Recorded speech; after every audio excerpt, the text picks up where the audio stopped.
This comes from a very respected activist and lawyer, Noel Pearson. Basically, the concern here is that government-funded money, JobKeeper, JobSeeker, also money that's being drawn down from superannuation schemes during this pandemic, is basically being wasted on grog in remote Indigenous communities.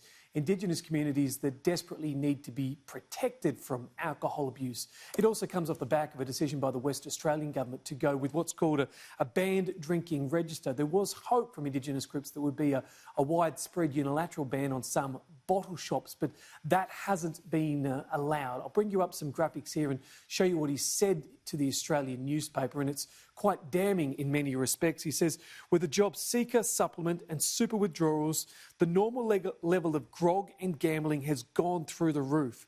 State and territory governments are harlots to the Australian Hotels Association. The banned drinkers register will do nothing.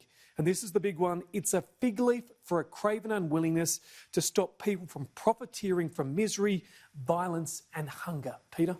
Meanwhile, Jono, this is an interesting one. There will be a rare address at the National Press Club today. Yeah, a very rare address. It's not often we hear from a spokesperson effectively from the Chinese Communist government. But I tell you, Deputy Head of Mission, Minister Wang Xining, will be at the Press Club today. It's significant because he's previously he's previously denied that COVID was a cover-up in China.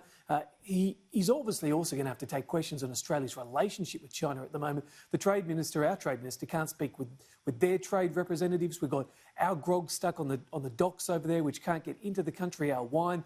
Then there's bigger questions like China's hacking of our institutions, cyber abuse, their continued arrogance within the South China Sea. One thing they won't want to take questions on is humanitarian abuse. That always draws the hackles. So some big questions at the Press Club. I'm told it's sold out. And of course, we'll have more on it throughout the day, Peter.